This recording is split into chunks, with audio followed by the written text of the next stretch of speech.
जय हिंद साथियों, स्वागत है आप सभी का हमारे YouTube चैनल पे। हर रोज़ की भांति आज भी आप लोगों का क्लास शाम 7 बजे शुरू हो चुकी है। सभी लोग अपने अपने क्लास में जुड़ जाएं और शाम 7 बजे वाला क्लास जो हिंदी का प्रैक्टिस सेट है वो आप लगाना शुरू कर दें। ठीक है, इसमें 40 गोल्डन सीरीज हर दिन का रहता है। गोल्डन सीरीज कहने का मतलब आप कह सकते हैं अभी कि अभी आपका 40 जो चलेगा वो टेस्ट आपको 40 में से 40 मार्क्स लाने हैं, है ना। तो गोल्डन सीरीज है। सभी जो भी क्वेश्चंस आपके पास हैं वो सभी इंपॉर्टेंट एंड वीवीआई क्वेश्चंस हैं जो एसएससी जीडी के लिए बहुत ही लाभदायक है। तो हम लोग शुरू करते हैं आज का क्लास, टेस्ट देना शुरू करते हैं। और एक और इन्फॉर्मेशन आप सभी लोगों के लिए कि अब चूँकि सब लोगों को पता है कि ठंड आने वाली है। क्या आने वाली है? ठंड। ठीक है, तो इस ठंड में आप लोगों को है ना, गर्मी मचाने के लिए, शरीर में गर्मी हो इसकी वजह से आप सभी लोग के लिए फिजिकल एकेडमी को फिर से ओपन करने का जो है सो प्लान हो रहा है ना। फिजिकल एकेडमी जो है सो आपका फिर से स्टार्ट होगा। तो जितने भी लोग एसएससी जीडी, आर्मी, है ना, अग्निवीर, झारखंड पुलिस, जितने भी स्टेट पुलिस हैं, उन सब का जितने भी लोग तैयारी कर रहे होंगे वे सभी लोग आप इस फिजिकल एकेडमी में जुड़ करके अपना सफलता पा सकते हैं। ठीक है, चलिए, चूँकि पिछले बार भी जो भी ये हुआ था तो फिजिकल एकेडमी में जितने भी एक्साइज कांस्टेबल से जितने भी आपके लोग थे वो सभी लोग यहाँ से फिजिकल एकेडमी में जितने भी लोग रनिंग किए थे उन सभी लोगों का दौड़ निकल चुका है ना। तो सब लोगों का दौड़ निकला तो हमने फिर से सोचा कि एक और जो है सो इसके चलाया जाए। ठीक है, चलिए, तो फिर जो है आप लोगों का लगभग जल्दी शुरू होगा। उसका डेट अभी अनाउंस नहीं हुआ है, वो हो जाएगा। एक और डेट अनाउंस कि आप लोगों का रीजनिंग का क्लास जो है वो लगभग आपके 15 तारीख से 15 या 20 के बीच में आपके बीच में स्टार्ट हो जाएंगे। तो 15 से 20 में कब स्टार्ट होगा वो चीज़ आपको बता दिया जाएगा, बीच में कब स्टार्ट हो जाएगा वो स्टार्ट हो जाएंगे। ठीक है, तो सभी लोग फिर रीजनिंग का क्लास भी आप स्टार्ट कर देंगे। चलिए, आज का टेस्ट लगाना सभी लोग शुरू करेंगे। आते आते सबसे पहला क्वेश्चन क्या कहता है, ध्यान देंगे। सबसे पहला क्वेश्चन क्या कहता है, आपको विलोम शब्द बताना है ना, यानी उल्टा शब्द बताना है। क्या बताना है? उल्टा। किसका उल्टा बताना है भैया? तो सृष्टि का उल्टा बताना है। सृष्टि का उल्टा क्या होता है? प्लस 10 सेकेंड्स आपके पास समय दिए हुए हैं, आपको इतने में आपको बताना है। चलिए फटाफट क्वेश्चन को करते चलेंगे। सृष्टि का उल्टा क्या होता है? विनाश होता है, निर्माण होता है, प्रलय होता है या सृजन होता है? फटाफट बताते चलेंगे। सृष्टि का उल्टा क्या होता है? 61 नंबर क्वेश्चन का आंसर करेंगे। सभी लोग कमेंट सेक्शन में कमेंट करते चलें, है ना, अपने अपने आंसर को कमेंट करते चलें, सभी लोग बताते चलें। तो सृष्टि का उल्टा क्या होता है? जो टाइम इज़ अप, आपका समय समाप्त हुआ, अब मेरी बारी, है ना। तो सृष्टि का उल्टा क्या होता है? विनाश तो नहीं, ये पूरी तरह से नहीं हो सकता है।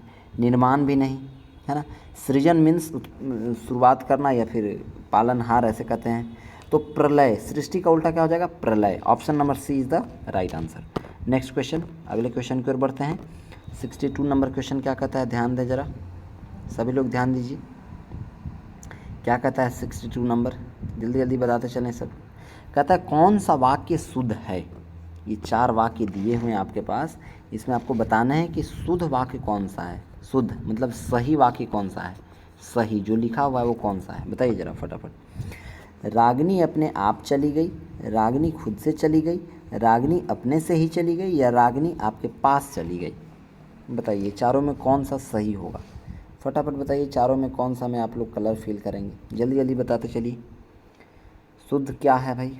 10 सेकेंड्स आपके पास समय। जैसे ही मैं क्वेश्चन देता हूँ तो आप 10 सेकेंड ऐड कर लेंगे और क्वेश्चन के बाद आप एक चीज़ और ऐड करेंगे। अगर वो क्वेश्चन का आंसर आपका राइट आया तो +2 मार्क्स आप ऐड कर लेंगे, और अगर रॉन्ग आया तो आप 1/4 नेगेटिव मार्किंग के हिसाब से 4 गलती पर एक और सही वाला मार्क्स को काट लेंगे। ठीक है, चलिए फिलहाल आगे बढ़ते हैं। नेक्स्ट, तो इसका क्या हुआ 62 नंबर का? फटाफट बताइए 62 नंबर क्वेश्चन का आंसर क्या हो जाएगा, बताइए ज़रा 62 नंबर का। हाँ, वेरी गुड, सभी लोग कमेंट करते चल रही हैं, बहुत अच्छे बहुत अच्छे। रागिनी खुद से चली गई, नहीं, खुद से चली गई यहाँ पे जब भी होता है तो ये से का वहाँ पर नहीं होना चाहिए, वो आपको नहीं होना चाहिए, है ना। खुद चली गई ऐसा होता तो होता, से यहाँ पे नहीं लगाना है। अच्छा, रागिनी अपने से ही चली गई, ये तो और नहीं होगा यहाँ पर, है ना। रागिनी आपके पास चली गई, आपके पास चली गई, तो जब भी बीच में क्या हो जा रहा है जी? अच्छा हाँ, सॉरी माफ़ी चाहूँगा, बीच में ऐसे कुछ फ्लक्चुएशन की वजह से ऐसे हुआ। वो क्या है ना कि इसमें सेंसर जो है सो ऐसा लगाया हुआ है, तो थोड़ा सा भी जैसे आपका डिवाइस अगर इधर उधर हिलता है तो उसमें सेंसिंग का थेफ्ट सेंसिंग लगाया हुआ है। थेफ्ट सेंसिंग क्या होता है? अब ये क्या होता है भाई, तो थोड़ा सा ये समझ लीजिए। थेफ्ट सेंसिंग का मतलब कि आपका जो डिवाइस है अगर कोई इधर उधर छीन करके भागने का प्रयास करेगा तो उस समय आपका जो है वो ऑटोमेटिकली लॉक हो जाएगा। तो थोड़ा सा भी इधर उधर हिला, जैसे मैं बैठा हुआ हूँ अभी जिस स्थान पे, अगर थोड़ा सा इधर उधर हिला और पकड़ा उसको तो वो जो है सो थोड़ा हिला तो वो सेंसिंग अपने आप ऑटोमेटिकली ऑन हो जाएगा और लॉक हो जाएगा फ़ोन, वैसे ही लॉक हो जाता है। चलिए, तो कौन सा वाक्य शुद्ध है वो बताना था आपको। तो रागिनी आपके पास चली गई, नहीं ये भी नहीं है। Option number A is the right answer. 62 का क्या हो जाएगा? Option number A. जिनका भी ए है +2 मार्क्स ऐड कर लेंगे। वेरी गुड, बहुत अच्छे, बहुत अच्छे सभी लोग, बहुत अच्छे, वेरी गुड। चलिए नेक्स्ट, अगला क्वेश्चन क्या है? 63 नंबर का आंसर कीजिएगा। अशुद्ध वाक्य छांटिए। इसमें आपको जो गलत वाक्य है, अशुद्ध, जो शुद्ध नहीं है, क्या है, जो अशुद्ध है, तो उस अशुद्ध वाक्य को छांटना है। इसमें गलत कौन सा है? ठीक है, अशुद्ध वाक्य को छांटना है। 63 का बताइए ज़रा। +10 सेकेंड्स आपके पास समय है, जल्दी जल्दी बताते चलेंगे, जल्दी जल्दी बताते चलेंगे।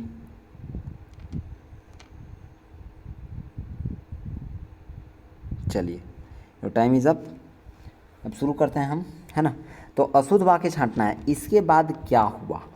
मेरे पास केवल एक घड़ी है, मेरा चश्मा तुमसे अच्छा है, या तुम सबसे सुंदर हो।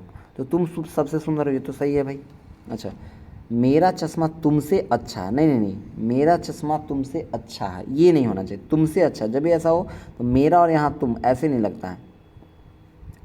मेरा चश्मा, है ना, ये नहीं होगा। Option number D C is the right answer, ये गलत है, बाकी ये सब सही है। नेक्स्ट, अगले क्वेश्चन की ओर बढ़ते हैं। 64 नंबर क्वेश्चन क्या कहता है? मैंने यह कुर्सी 100 रुपये की खरीदी है। मैंने यह कुर्सी 100 रुपये की खरीदी है। इस वाक्य में दोष है। क्या दोष है भाई, बताइए ज़रा, क्या दोष है? विशेषण का दोष है, या क्रिया का दोष है, या परसर्ग का वो दोष है, या क्रिया विशेषण का दोष है? किसका दोष है? मैंने यह कुर्सी 100 रुपये की खरीदी है। सभी लोग कमेंट करते चलेंगे, सभी लोग कमेंट सेक्शन में कमेंट करते चलेंगे। बताइए फटाफट, मैंने यह कुर्सी 100 रुपये की खरीदी है। क्या गलती है भाई इसमें? किसका गलती है? विशेषण का, या क्रिया का, या परसर्ग का? जल्दी जल्दी कमेंट करेंगे, जल्दी जल्दी कमेंट करेंगे। तो इसमें किसकी गलती है? परसर्ग की गलती है। विशेषता तो सही बता रहा है, क्रिया विशेषण भी सही है, क्रिया भी सही है, तो ये क्या हो गया? परसर्ग का। ठीक है, चलिए नेक्स्ट क्वेश्चन, अगले क्वेश्चन की ओर आगे बढ़ते हैं। 65 नंबर क्या क्वेश्चन कहता है? 65 नंबर क्या कहता है? जिसकी पहले आशा नहीं की गई उसे कहते हैं, क्या कहते हैं भाई? अकल्पित, अकल्पनीय, अप्रत्याशित, या आशातीत। बताइए क्या कहता है? जिसकी पहले आशा नहीं की गई, है ना, आशा नहीं की गई, उसे क्या कहते हैं? फटाफट बताइए। अच्छा, कितने लोग कल्पनीय को मारेंगे वहाँ पे? कल्पनीय नहीं है बाबू, कल्पनीय नहीं है। क्यों नहीं है कल्पनीय? सॉरी, अकल्पनीय। अकल्पनीय इसलिए नहीं है क्योंकि जिसकी कल्पना न की जाए, इसका मतलब ये होता है अकल्पनीय। और जिसकी पहले से आशा नहीं की गई हो, इसका मतलब अप्रत्याशित। वो प्रत्याशित जो था वो घोषणा नहीं किया गया था, अप्रत्याशित, जिससे पहले आशा नहीं थी। चलिए आगे, अगले क्वेश्चन की ओर आगे बढ़ते हैं। रसोई घर का तत्सम क्या है? रसोई घर का तत्सम क्या है? बताइए ज़रा फटाफट।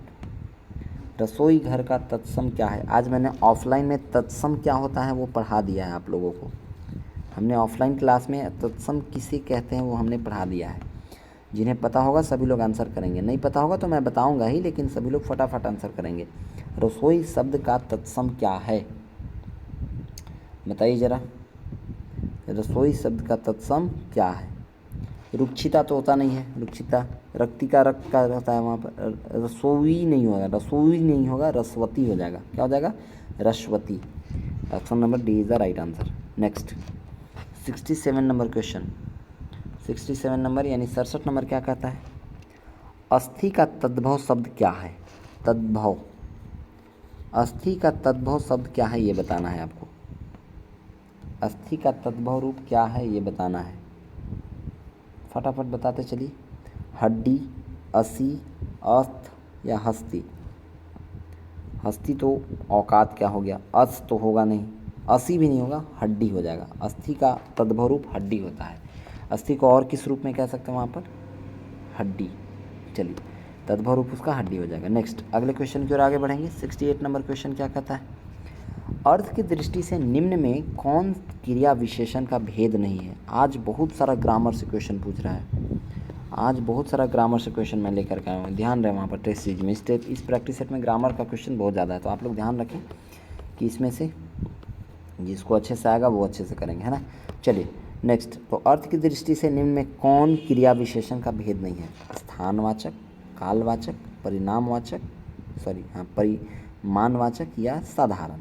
बताइए फटाफट बताइए, कौन क्रिया विशेषण का भेद नहीं है। तो स्थानवाचक भी क्रिया विशेषण का भेद है, कालवाचक भी विशेषण का भेद है ना। परिणामवाचक, परिमाणवाचक भी है, साधारण कुछ नहीं है वहाँ पर, ठीक है। ये किसी का भेद नहीं है। साधारण मतलब नॉर्मल, क्या है, नॉर्मल, है ना। तो इस किसी का नहीं है, इसलिए option number D is the right answer. Next अगले क्वेश्चन की ओर आगे बढ़ते हैं। 69 नंबर क्वेश्चन क्या कहता है, ध्यान से समझिएगा। क्या कहता है 69 नंबर, कहता है थोड़ा धैर्य रखो सब ठीक हो जाएगा।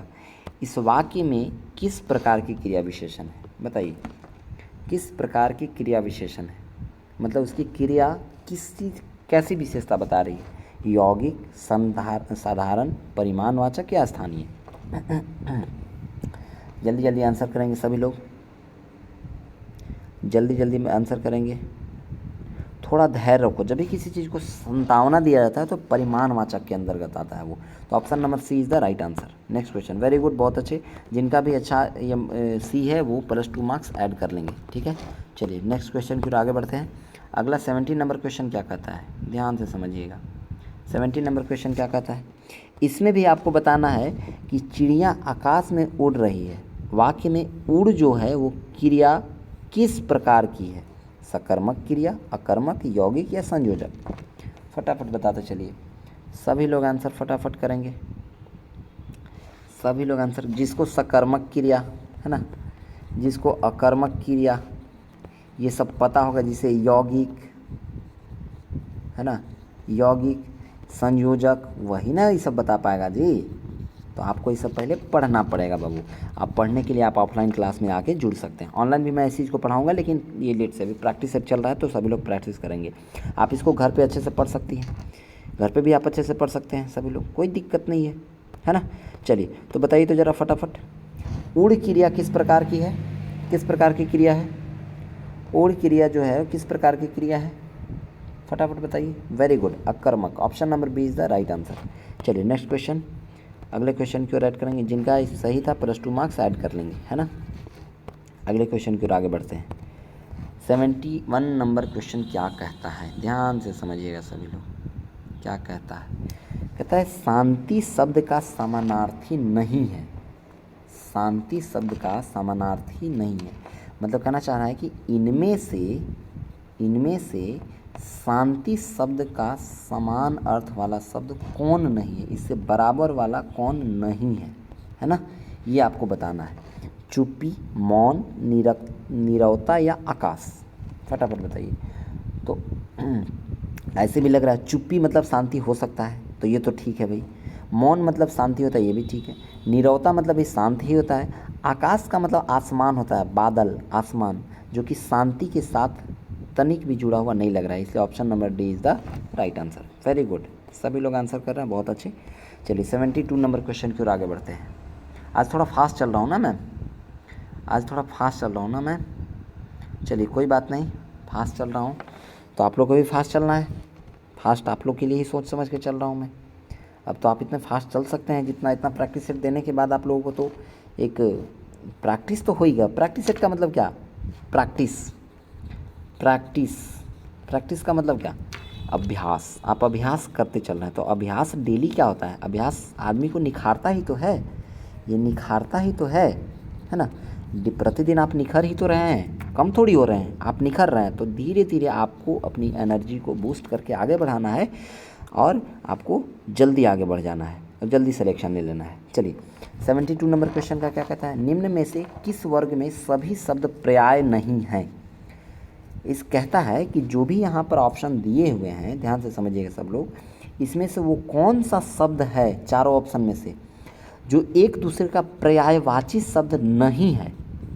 पर्यायवाची शब्द है ना, नहीं है वो बताना है, वो है तो सब है ही, लेकिन जो नहीं है उसको बताना है। ठीक है, नहीं है उसको कहा जाता है। ठीक है, चलिए तो मैं फटाफट कर दूं, फटाफट मैं आपको आंसर कर दूं। बताइए ज़रा, 10 सेकेंड्स आपके पास भी हैं, आप जल्दी से बता सकते हैं। वेरी गुड, बहुत अच्छे आंसर आ रहा है, बहुत अच्छा। ठीक है, 72 नंबर का ए बी सी, नहीं 72 नंबर देखो, अचल नग गिरी भूधर, ये धरती का है। ये किसका है, धरती लोक, ऐसे कह सकते हैं, धरती का। भूधर मतलब आप कह सकते हैं पाताल लोक का एक तरह से। अच्छा, और देख लो जरा, अभर, सुर, कैवल्य, देव। तो सुर भी है, कैवल्य और देव भी है। तो देव मतलब देवता, देव मतलब देवता, और सुर मतलब राक्षस। तो राक्षस और देवता एक तो हो नहीं सकते, समान तो है नहीं, तो इसलिए ऑप्शन नंबर बी ही सही हो जाएगा। ये एक दूसरे के क्या है, पर्यायवाची शब्द नहीं है ना। बाकी सरिता, तटनी, तरंगिनी, सलीला, ये सब नदी की हो गई यहाँ पर, है ना। कृपान, असी, करवास, चंद्रहास, ये सब जो है आपको वहाँ पर ये हथियार का एक हो गया यहाँ पर। ठीक है, चलिए तो ये कृपान हो गया, वो जो नहीं होता है, आप लोग देखे होंगे कि सिख लोग रखते हैं वहाँ पर, सिख लोग, कृपान, है ना, वही यहाँ पर इसका है। तो option number B is the right answer, 72 का बी हो जाएगा। नेक्स्ट क्वेश्चन की ओर आगे बढ़ते हैं। 73 नंबर क्वेश्चन क्या कहता है, बताइए ज़रा फटाफट। नौकर का पर्यायवाची निम्नलिखित में से कौन है, ये बताना है। नौकर का पर्यायवाची, देख रहे हो कितना शॉर्ट में क्वेश्चन दे रहा है, कितना शॉर्ट में यहाँ क्वेश्चन दिया है, देखो ज़रा। आपसे कहता है नौकर का पर्याय निम्नलिखित में से है, मतलब कौन है वो बताना है चारों में से। परिचालक, आर्यपुत्र, भृत्य या फिर भृत्य या अंशज। फटाफट बताइए कौन है, जल्दी जल्दी आंसर करेंगे।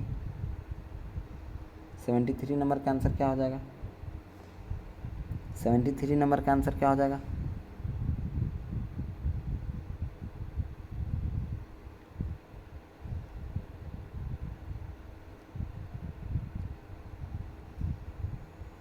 चलिए आपका टाइम अब हुआ ख़त्म, अब हम बताते हैं, है ना। तो नौकर का पर्यायवाची शब्द इनमें से भृत्य है। क्या है, भृत्य। Option number C is the right answer. Next आगे बढ़ते हैं। 74 नंबर क्वेश्चन क्या कहता है, अवगत शब्द में कौन सा उपसर्ग है। अवगत शब्द में कौन सा उपसर्ग है। तो हमने आज भी ऑफलाइन क्लास में आप लोगों को हमने बताया है उपसर्ग किसे कहते हैं और प्रत्यय किसे कहते हैं, सब ये सब पढ़ा चुके हैं आप लोगों को, है ना।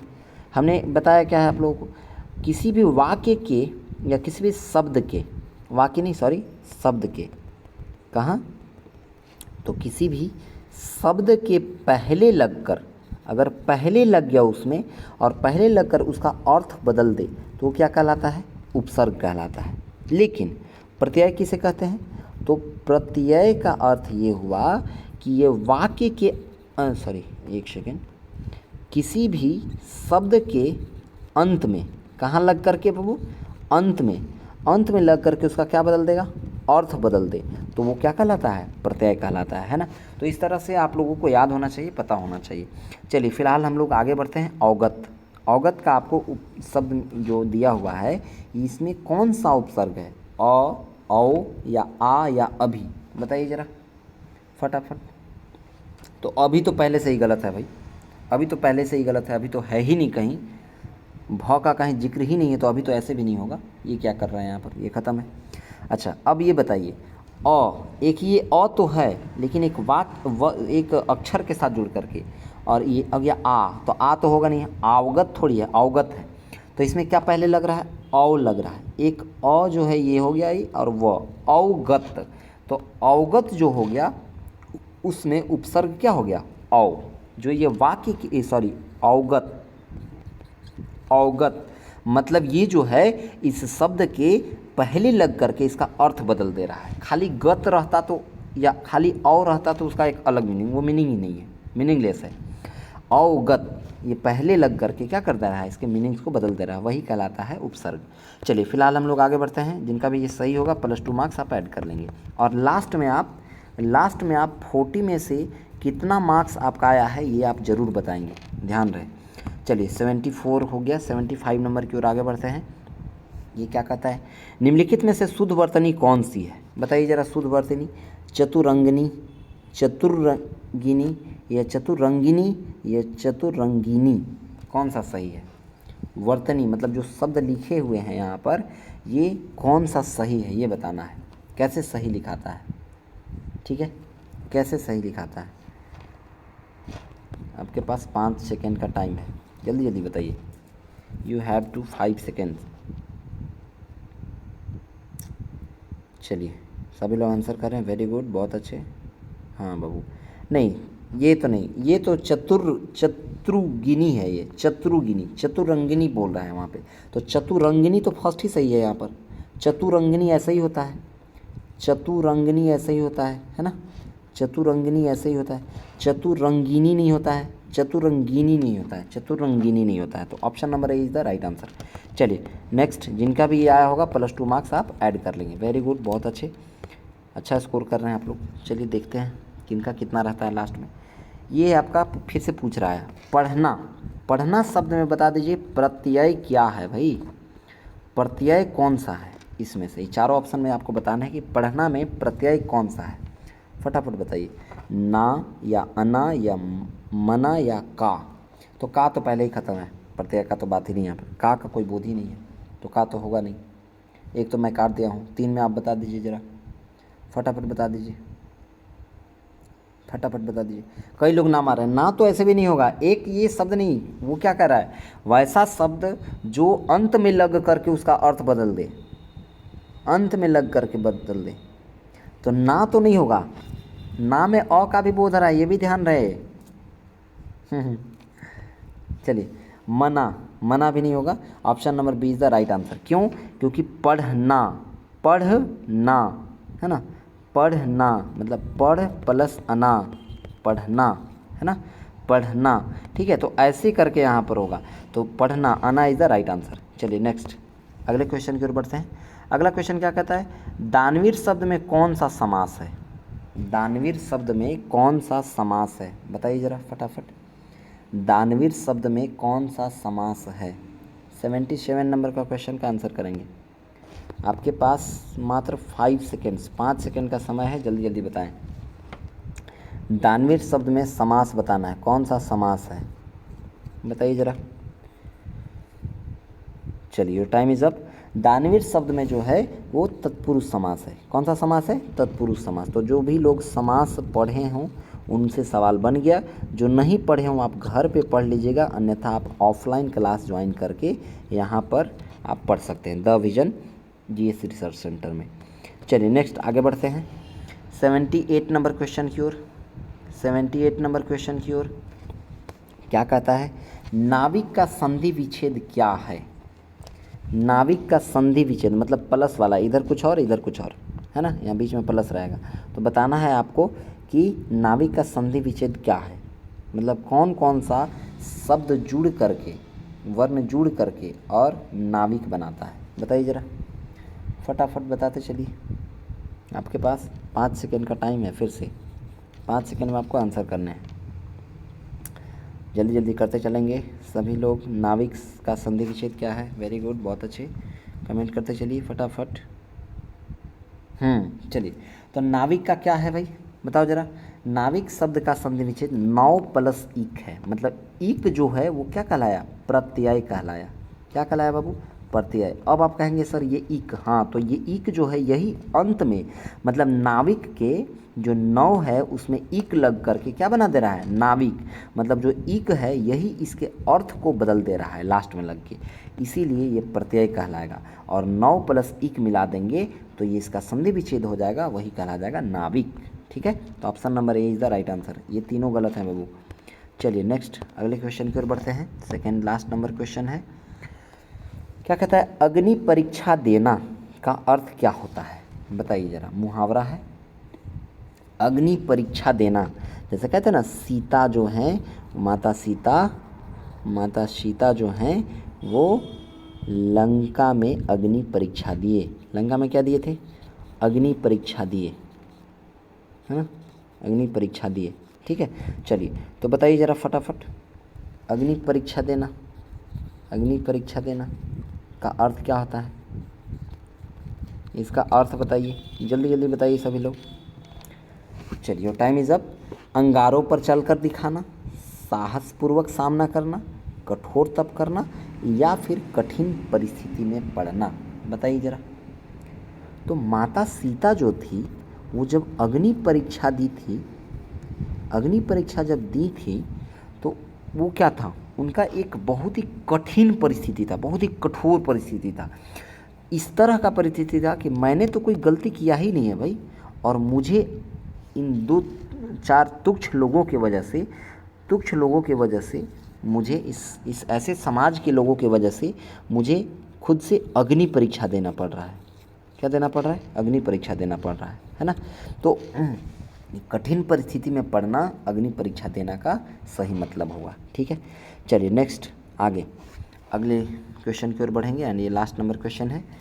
अपने हाथ जगन्नाथ लोकोक्ति का अर्थ क्या है, अपने हाथ जगन्नाथ, बताइए फटाफट बताइए। अपने हाथ जगन्नाथ लोकोक्ति का अर्थ क्या है, मतलब इस मुहावरे का अर्थ क्या है, इसका अर्थ बताना है, फटाफट बताइए।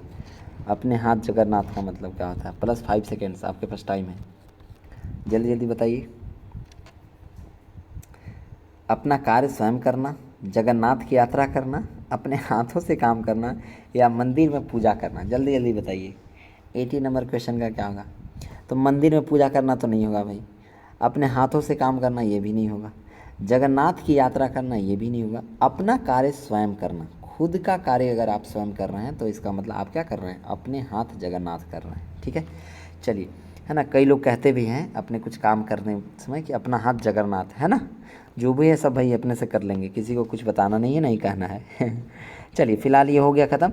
अब आप हमें बताएंगे कि आपका 40 क्वेश्चंस मार्क्स में से कितने मार्क्स आपके आए हैं, सभी लोग कमेंट करेंगे, सभी लोग बताएंगे कि 40 मार्क्स में से आपके कितने मार्क्स आए हैं। ठीक है, ध्यान रहे, सभी लोग बताइए फटाफट।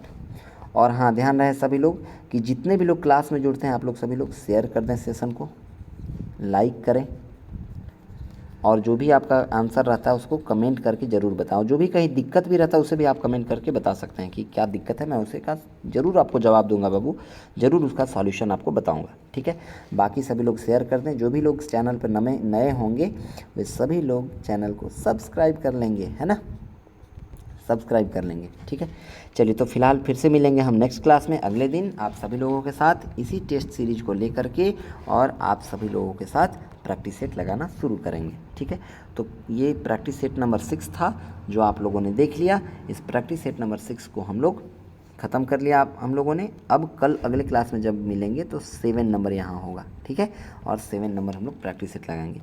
मिलेंगे नेक्स्ट क्लास में, तब तक के लिए सभी को जय हिंद।